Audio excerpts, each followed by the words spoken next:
Imagine finding enough gold to change your life forever. Now imagine an entire Nazi platoon wants to take it from you. But here's the twist. You're a legendary Finnish commando with over 300 kills who the Russians call the Immortal.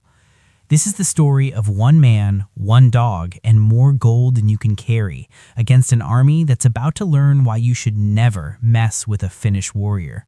This is Sisu. It's 1944.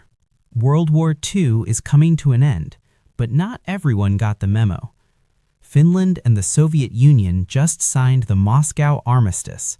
The deal? Finland has to kick the Nazis out of Lapland. But the Nazis aren't leaving quietly. They're using scorched earth tactics, destroying every road, bridge, village, and town in their path. Deep in the Finnish wilderness, there's a man who's done with all of this. He's left the war behind, for good. We meet our protagonist, an old, weathered man with a beaten hat and a loyal dog. He's out in the middle of nowhere, panning for gold in a river. This isn't just any man, though. This is Atami Korpi. And then it happens. His pan hits something. He digs, and digs deeper. He strikes gold, literal gold, nuggets the size of your fist. This isn't just a lucky find. This is life-changing wealth. He fills bags with it, heavy bags, the kind of bags that make you rich beyond your wildest dreams.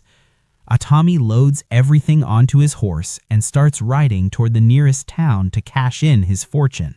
He's got his dog, his gold, and hope for a new beginning. But this is a war zone, and nothing is ever that simple.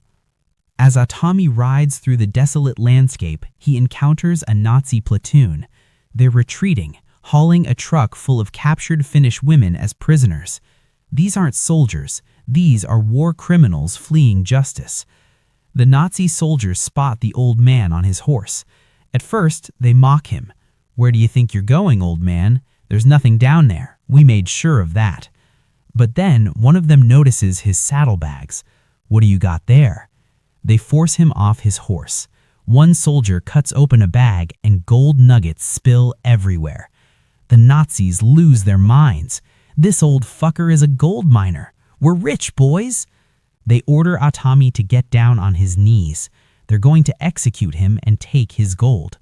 But Atami doesn't kneel. He just stands there, staring them down with cold, dead eyes. The soldiers get aggressive. "Get down on your knees, Grandpa."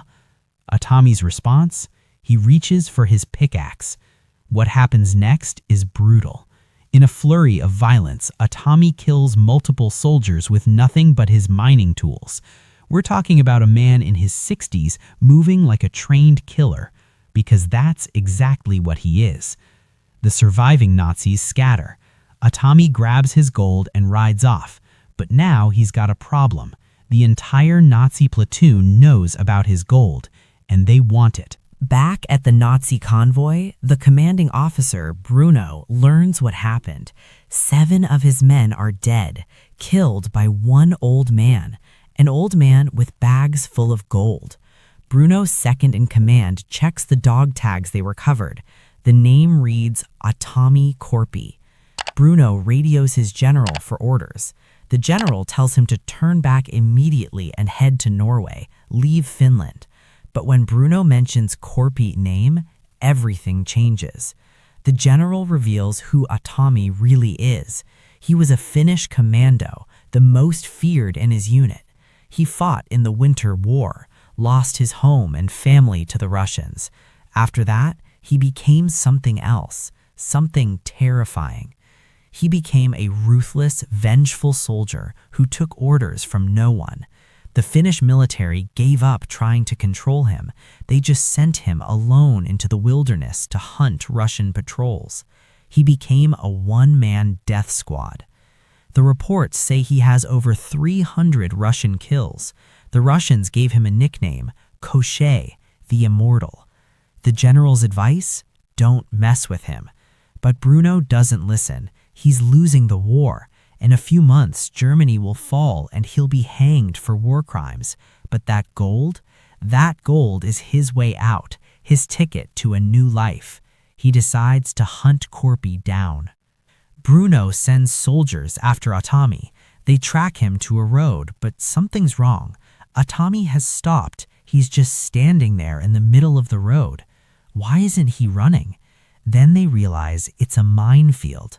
The Nazis had planted mines all along this road during their retreat, and Atami is standing right in the middle of it. Bruno has an idea, a cruel one.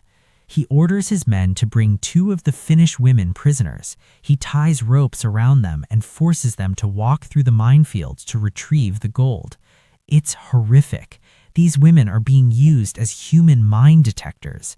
One woman volunteers, trying to spare the others. She walks carefully, triggering mines, narrowly avoiding death.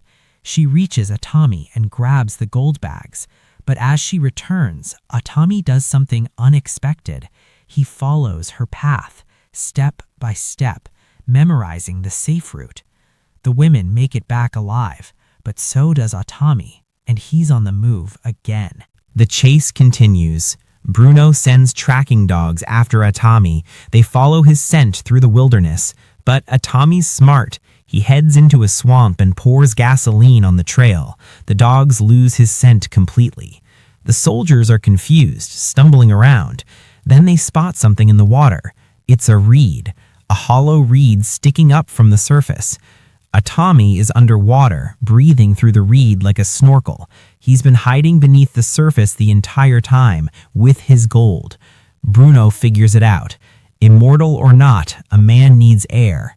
He orders his men to shoot at the reed. Machine gun fire tears through the water. They keep shooting until there's no way anyone could survive. But when they drag the body up, it's not Atami. It's one of the Nazi soldiers Atami killed earlier. He dressed the corpse and used it as a decoy. Atami escapes again, with his gold. Bruno is furious. Some of his men want to desert. They're terrified, but Bruno won't let them. Desertion is punishable by death. Atami needs to cross a river. He forces one of the Finnish women prisoners to find him a boat at gunpoint. She leads him to a small vessel. As Atami prepares to cross, Nazi soldiers arrive. They open fire. The boat is riddled with bullets. Atami and his dog go into the water. The Nazis think they've finally killed him. They celebrate, but of course, Atami isn't dead. Underwater, he uses the gold-filled bags as weights, walking along the river bottom to cross. His dog swims alongside him. When he surfaces on the other side, he's bruised and bleeding, but alive. The gold literally saved his life by weighing him down below the bullets.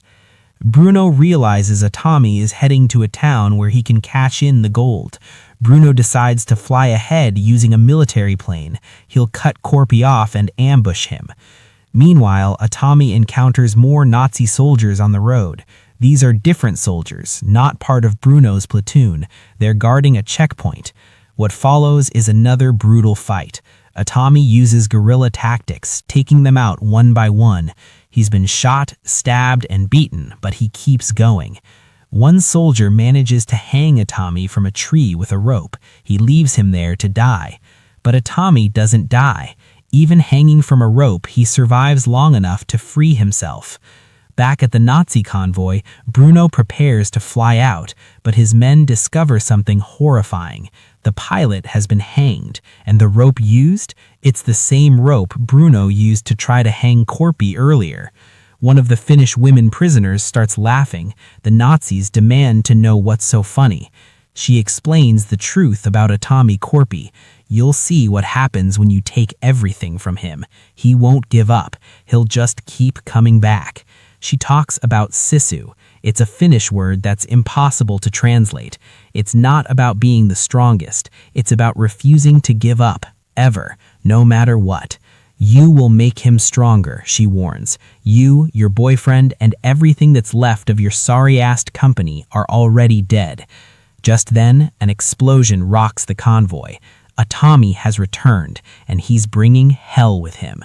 In a stunning sequence, Atami has somehow acquired a Nazi tank.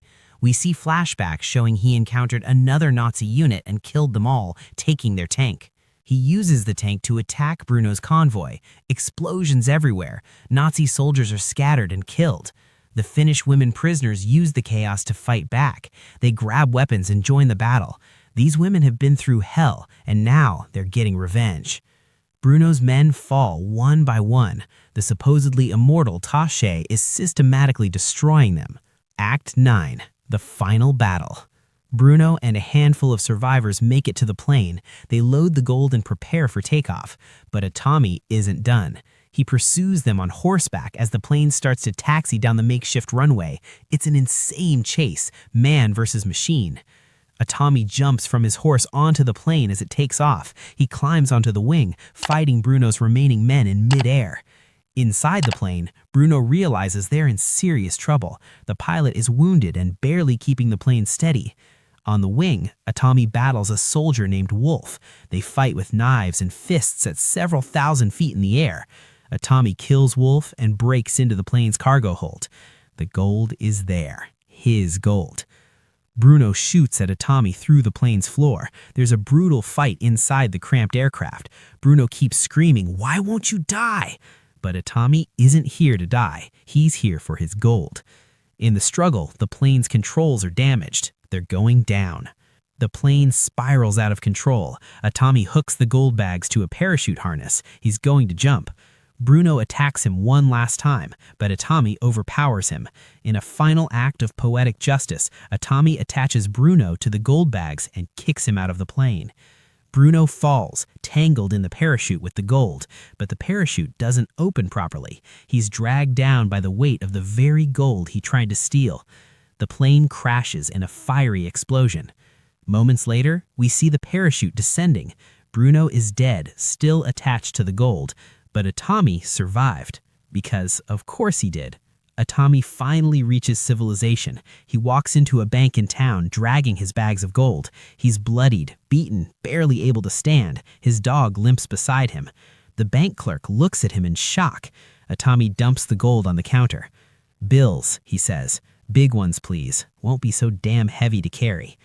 The Finnish women he helped free arrive with the Nazi tank. They exchange looks of mutual respect. They've all survived hell. Atami walks out of the bank, a wealthy man. He's lost everything before, his home, his family, his old life. But he never lost his Sisu, his refusal to give up. The war took everything from him once, but this time he took something back. And that's Sisu, a film about one man's unbreakable will to survive. This movie is pure adrenaline. It's a revenge thriller that asks, what happens when you corner a man who has nothing left to lose? The answer? He becomes unstoppable. The film never glamorizes war. Instead, it shows the brutality of desperate men at the end of a lost cause. The Nazis in this film aren't cartoon villains. They're terrified soldiers who made the fatal mistake of stealing from the wrong man. Atami doesn't speak much. He doesn't need to. His actions speak louder than words. He's a force of nature, driven by pure survival instinct and that untranslatable Finnish concept of Sisu. The movie's title says it all. Sisu isn't about strength or skill. It's about determination. It's about getting back up no matter how many times you're knocked down. It's about finishing what you started, no matter the cost. In a world that tried to break him, Atami refused to break. If you enjoyed this recap, hit that like button and subscribe for more movie breakdowns. What did you think of Sisu? Let me know in the comments. And if you want to see more action-packed revenge films, I've got plenty more coming your way. Thanks for watching, and remember, never underestimate the old guy with nothing left to lose.